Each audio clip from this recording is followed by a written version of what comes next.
I'm James Moltz, and this is my glider project. I named my glider Swag Money because it's swag money.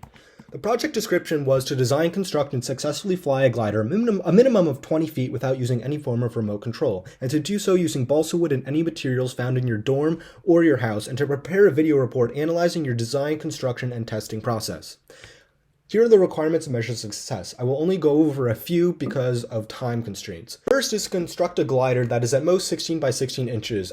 I measured success by constructing a glider that fits within the restraints and has the best measurements possible. Another one is that the glider must fly at least 20 feet. I measured success by how far beyond the minimum requirement my glider flies. And the third is to have at least one design iteration. And this, I measured success by how much this iteration improves my design and its success. The design alternatives I considered were a tapered wing shape, the pros being that it helps limit production of drag forces compared to a regular wing, and it covers less area due to its tapering nature, so it's therefore lighter. The cons were that it may be more difficult to construct and make symmetrical, and that it reaches stall more easily. The second is to construct the body out of mechanical and regular pencils rather than balsa wood, the pros being it's thinner, smoother, and more rounder, so therefore it's more aerodynamic. The second is that it's lighter than balsa wood, so it will travel through the air better. The cons are that its rounded features can make it more subject to forces of roll, preventing it from flying straight. The third is to give it a dihedral, which increases lateral stability, ensuring the glider flies straight and far. And the cons are that it can be hard to construct and make even, so if not done properly, it could potentially ruin the entire glider. The greatest chances of success are the tapered wings because it limits drag, and that's one of the most important factors in making a successful glider. And it seems like it's the safest choice. As long as I construct it carefully and symmetrically, it should fly well. Also using pencils because it makes it as light as possible, which is the ultimate goal. I believe that although there may be roll forces, it can be counteracted with proper stabilizing features. And I didn't choose dihedral because I don't really trust myself to create a perfectly symmetrical dihedral. I feel like it would only ruin my project more. And again, as long as I have the proper vertical stability, I don't think it will be an issue. The sizing for the wings was a 12-inch span with 2 inches at the width and 1.25 inches at the tip. I wanted to make it the longest part of the glider because the greater the aspect ratio, the less induced drag there is. I knew my glider was going to be 10 inches in length, and I wanted to make the wings a little bit more in length than that length. So I did not want to go for 16 inches because I felt it would be too disproportionate and would add on too much weight, and I also rounded edges at the tips to increase aerodynamics.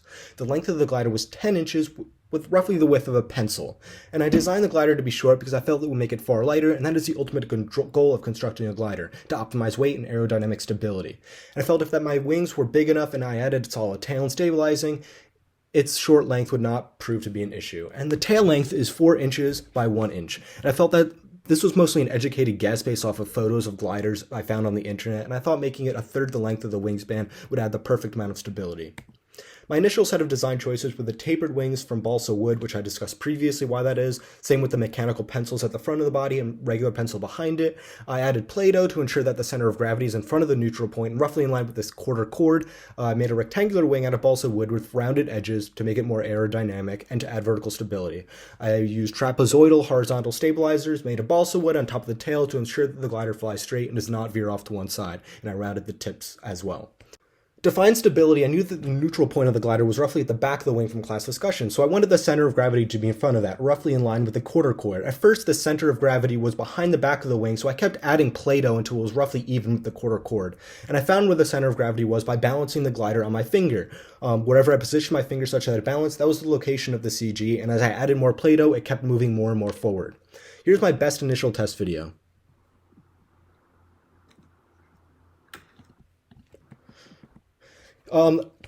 Overall, my glider barely managed to fly 20 feet and often broke upon hitting the ground, leading to me having to glue it back on, worsening its performance. Its distance was not much of an issue since it did reach 20 feet, but I wanted to fly significantly farther than that. And what's keeping it from doing that is it often starts off very well, then suddenly plummets to the ground. In other words, it has poor vertical stability, and to improve it, I will construct a new, much bigger vertical stabilizer, which looks like this. Its new dimensions will be increased by a factor of 1.8 on the height, on the upper base, and on the lower base, making it new dimensions of 1.8 inches, 0.9 inches, and 1.8 inches. And as you can see in the pictures, there's a clear change in size.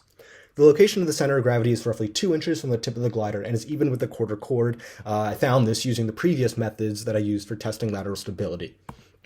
Here are my coefficient of lift and drag calculations. The coefficient of lift is equal to 2 pi times the angle of attack, and the angle of attack being 15 degrees, or 0.261 radians, makes it 1.6, and the coefficient of drag is equal to coefficient of lift squared divided by pi times aspect ratio times e, and I know that the span efficiency factor is 0.98 based on the chart below. This is my best test flight, which flew 38 feet.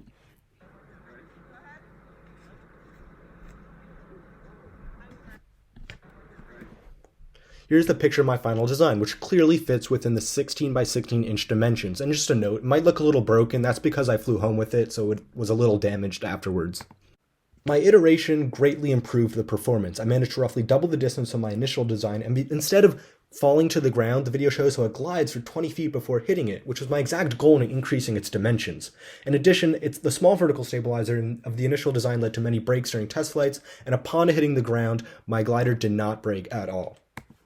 Yes, my design did meet the requirements. It flew 38 feet, had no propulsion system, remained intact upon landing, used balsa wood, had one design iteration, was under 16 by 16 inches, and it was balanced. Here are my final thoughts. I was happy with how my glider flew, as it exceeded the required distance by quite a lot, but I wanted it to fly farther and straighter, and ultimately, I was not as successful in that as I would have liked to be. However, I thought my design was creative and innovative, and I felt it showed that a lot of work went into creating what my idea of the best design was. If I were to do it over again, I would have been more careful in making sure everything was symmetrical. I also would not have tested it so much because the wear and tear on the glider obviously made it subject to frequent breaking. Here are my ways for improvement. I would have reconstructed the wings to make them more symmetrical and not as broken down and misshapen. This would ultimately allow the glider to fly farther and more evenly. I would have added a dihedral to keep it in the air longer and make it fly farther, and I would have used balsa wood rather than pencils because it makes it easier to throw the glider straight and reduces the glider's roll forces. And here is my list of references. I use class lectures as well as the Glider Flying Handbook. Thank you.